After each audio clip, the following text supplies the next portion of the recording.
everyone, it's Tonisha Jones here, OKC Realtor, and I am with Shawn Taylor with Inspect One Home Inspection Services, and we are just going to be talking about the home inspection process, what it looks like for you, the home buyer, some things that you should be aware of, and what kind of goes on with the home inspection process. So normally, house goes under contract because most buyers don't know who a home inspector is for the most part, unless it's their dad. That's a whole nother story. The realtor is normally the person that is going to know who the home inspector that they're going to choose, and they normally have a person that is reputable, somebody that they love. I have two. I have Shawn and I have another person that I love. And so they are great and they provide a great service, and they definitely save your life. I'm going to say that right now because you are making one of the biggest purchases that you are going to make in your whole life. And they're just ensuring that the house that you are getting are livable. There's no issues or errors. And if there are, they're going to let you know that you should reach out to somebody else in that trade that should come back out and look at your property, correct? Correct. Yep. From From your perspective, why would you say a person should get a home inspection? Well, just to really key on what you started with was, a home purchase is one of your biggest purchases that you may make throughout your life. Mm-hmm. So you want to make sure that you do your due diligence in having that home looked over to find any potential issues mm-hmm. that could be with the house, safety issues, water intrusion issues, mm-hmm. stuff that could cause bigger problems. Okay. Heat and air, stuff like that. We're going to go through and run everything and to make sure that everything's good for you. Okay. So what does a home inspection normally entail? So a home inspection is a visual inspection of all the visually accessible components of the home. Meaning we can't look inside walls, things of that nature. Okay. So we're going to go through starting on the exterior, looking for any signs of any structural movement. We're going to look at the roof's conditions. On the inside, we're going to open all the doors, windows, check the electrical, run water through the plumbing system okay. to try to expose any clogs, leaks, things of that nature. Running the heat and air, checking temperatures to make sure that it's heating and cooling like it should, and that it has the proper safety features in place okay. on those systems as well. Okay. And so on my side, normally because I'm the person that's scheduling the home inspection, there's like a home inspection, there's a well and septic inspection, mm-hmm. there might be a pool inspection, and there could be a sewer scope inspection. So well and septic, can you talk a little bit about that? Yes, so well and septic, with those well systems, primarily we're making sure that pressure tank is filling and holding pressure like mm-hmm. it should. There's no bust in the bladder inside of that tank, no leaks. And then we're gonna take water samples of that water and have it tested for bacteria to make sure that it's safe to drink. Okay. On the septic side, same thing. There's a few different kinds of septic systems. You got an aerobic system, then you got your subsurface mm-hmm. conventional systems. Aerobic systems have a lot of moving parts, so you're going to get that inspected as well, because we're going to check those floats and those switches to make sure everything's working properly and you're not going to have any backups going into the house. Mm-hmm. We also check the levels of the sludge and the buildup, mm-hmm. Solid buildup in the tanks. Okay.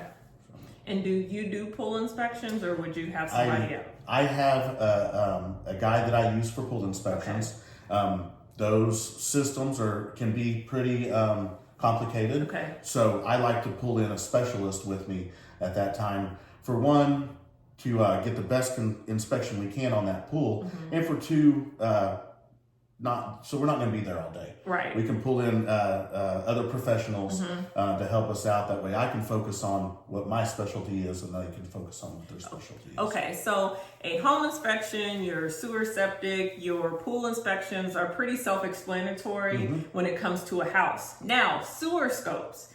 Why would you get a sewer scope on your house? On your plumbing lines, because especially on older houses over 10 years old or so, you can start having disconnection in joints mm-hmm. or root intrusion could come in, a belly where that line is settled mm-hmm. and then it's holding water, and that can cause potential clogs. On your older homes where you have cast iron piping or stuff like that, mm-hmm. there could be buildup, which is called scaling. Okay. So after so many years of water running through that, you start getting some buildup in there, which can cause potential clogs and really just collapsed pipes as well. So you want to check the condition of that so that you don't get any surprises a couple months down the road. Because I've found we try to run a lot of water during those inspections to expose any clogs or potential damage to that pipe that could be, but it's surprising once you run a camera down and you're like, I've been running water for an hour. How did this not back up? Right. Yeah. Okay.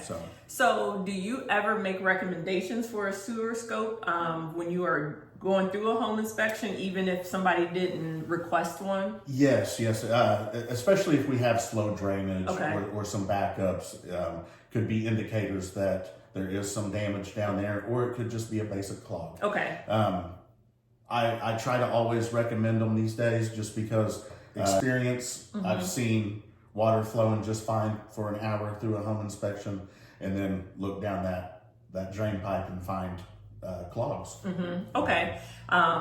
And I've had a home where I've done a sewer scope just because the area, it kind of tended to have issues with pipes, and that's just something you may know as a realtor, or again, if your house is super old, you're looking at a house that was built in the 1900s, it may be something to kind of think about, because that's going to save you thousands of dollars if you can have that looked at before. Yep, and I've noticed that as well. There's different pockets in neighborhoods where if I've been in those neighborhoods a lot, I'm like, well, a lot of times I find structural movement in this neighborhood. So those are also indicators, even those pockets of areas, you're like, I need to really look for this over here, because I've found that quite a bit. Okay. So with the home inspector, I talked about it a little bit, that you'll make recommendations and then you may not need to have another trade come out. Correct. So are home inspectors certified in all areas? What is that process? We are licensed, and we do have to, pass a national test to be licensed. So we are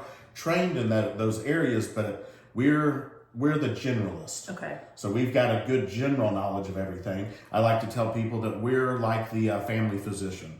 So you go to your family physician to find out any little problems, aches and pains you have, and then they're going to refer you to the specialist. Okay. So that's what we're doing in the house. We're the generalist. We're looking for any potential items that could be damaged or deteriorating, or a safety hazard, and then we're going to direct you to that specialist to come and let you know exactly what you need to do with that. Okay, that's great. So on those recommendations, say an individual found something, or you found something, we go and maybe it was a plumbing issue. We had to call the plumber out. The plumber says yay or nay, or the seller gets that thing fixed.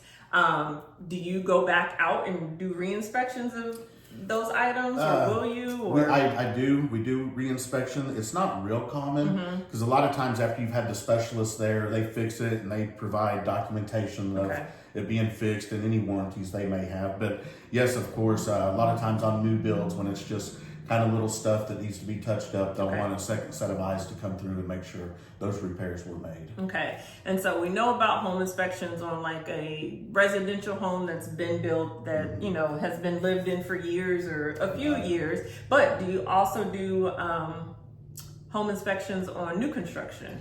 Yes, and new constructions, they need inspections as well. Okay. A lot of times I'll find just as much on a new home than I do on an older home. It's hard to catch every little thing that every tradesman comes through and gets. You might have, it may be as simple as a loose receptacle, or I have found disconnected flue pipes in attics on new builds. So it's hard to catch every little thing. So it's always great to have a new build inspected, just to really get a punch list for that builder to fix all those items. What are some common things that you may see or write up on an inspection report? A lot of it's general maintenance, just caulking around windows, doors, outside maintenance, cleaning gutters, stuff like that. To loose receptacles. Loose receptacles can lead to loose connections, which can lead to fires. So even though it's just a little loose at one point, it could get worse and be potential danger. Okay. You've got older homes that you make recommendations to bring up to modern standards. So your GFI receptacles, things of that nature, Okay. is pretty common on homes. Okay. And on your reports, for those people that don't know, you normally get a inspection report that will have a picture of the home, it will have who completed the inspection, and then it will be broken down normally into categories like outside, the roof, the HVAC, and so forth. Correct. Now within that, I have seen where there have been categories within there. So what are the normal categories? Exterior, it's going to be like the siding. Soffits would be another category. Drives and walkways would be another category. Electrical would be the exterior service entrance conductor, where everything comes into the house. Okay. The main panel, the circuit breakers, branch wiring, which is the wiring inside the panel. So those are all broke down into so there's itemized. a lot. So there's a lot that's being looked at. Okay. Yes. Inside the house, it's broke down with doors, walls, floors, ceilings. Everything's itemized in that manner. And then when you also are doing the report, are there how do you annotate it? Are there some things that are minor? Are there some things that are moderate? And are there some things that are severe or a safety issue? I do recommendations and then I do safety features. Some will have maintenance items in there. I like to just leave it as a recommendation because everybody's view of something can be a little different. So if I were to say it's a maintenance item, somebody might come back and say, well, I think that's more than maintenance. Right. So just to kind of keep it black and white, I just do basic recommendations. But if something's a safety hazard, we definitely want them to know that it's safety. Okay. And so you also go out, do roofs and stuff like that. And so I've had this question, and this is just for Tonisha and maybe to everyone. So I know that you do recommendations. Has there ever been an issue or a situation that maybe you've looked at something and I don't know, it went bad, or I don't know, there was something that was missed? What does that look like? We get a short amount of time there, a couple hours, so it's kind of pertaining to what's going on that a time stamp of that time and day of how everything's operating. I've heard of in a couple instances, AC's working just fine the day we're there. 2 weeks after they move in, it goes out. We try to let them know that, hey, it's on the older side, age, life expectancies and stuff like that, but you really can't tell what's going to happen a week or two down the road. Yeah, so with the home inspection, or at least on the buyer side, there are recommendations that he is going to make, and then hopefully your realtor is going to be following up or advising you when you're going to write a report to give to the sellers to say, I would like this repaired, I would like this repaired, and I would like this repaired. You can only ask for things that are actually broken to be repaired. So if there's an AC and it's from 1982, but if it is kicking and doing its thing, you can't ask for a new AC. Now, if it was not working, that would be a totally new thing. There are other things to kind of combat that, maybe getting a home warranty, especially if the house is older, if you know the house has older appliances to help cover the repair cost or maybe replacement costs. But the home inspection is only going to cover the things that were happening at that period in time of the inspection. Right. And so, and we try to do our due diligence when we do see older units to say, hey, this is nearing the end of life expectancy. That way, y'all know, hey, we might want to go for a home warranty or something like that there to help with that. Just in case. So. And the home inspectors are pretty good. They'll be like, hey, this furnace right here, it looks like this. Maybe the stack isn't connected. You're going to need to call out an HVAC person to this. Or, hey, come check this out. Look how the windows are separating from the brick. You are probably going to need to get a peer company out here, also a structural engineer. So I do know that VA loans and FHA loans are a little bit more stringent when it comes to the house. I'll know if it's VA or not because I do offer veteran discounts. But if they don't tell me, then no, I don't know what kind of loan it is. I believe they have an appraisal come out with that FHA. But yeah, a lot of times I know, and I will say, I do know some of those standards there. So I'll let them know, hey, this paint chipping, stuff like that is probably going to have to be taken care of with the VA. I was bringing up FHA and VA because they also have an appraisal person that will come out and look at property. So in addition to the home inspection and then items that are found in there, the appraisal report could also find some items. So it could be like chipped paint, like on a door frame, or part of the paint is missing. They want that to be painted up. I haven't seen the screens in the windows lately, but they used to want screens in the windows. So that is another thing to consider, or sellers, if you're watching this video, to consider that on top of the items that you might have to fix from the inspection report, you may also have to fix other items from the appraisal report. Right, and also on those VA loans, if it's on a water well, a lot of times VA wants a little more stringent water samples. Okay. Normally we just text for any bacteria. A lot of the VA loans will want bacteria, nitrites, and lead. Okay. So is that an additional cost? That is an additional cost. Would it be beneficial to call the lender up to see what the requirements are? What I recommend now with any VA is just doing the whole thing, and it doesn't. The charge isn't anymore for me. It's just the lab fees are more. Okay. So that's the difference there, but quite a bit more. So I'll ask the real estate agent if it's VA, and if it is, when I see a water well, I'll just go ahead and recommend those because not every VA lender does it, and I've ran into situations where it's come up right at the end, and then you're scrambling to try to get water samples. Got it. So I've just been recommending all wells that are on VA do the full samples. Got it. These days. All right. So kind of speaking of pricing, granted, not every home inspector is going to have the same pricing, but what are your prices, or what do they normally run? My base price is $300. Okay. So that covers anything from 0 to 2,000 square foot. Okay. And then it goes up $50 per 500 square feet from there. Okay.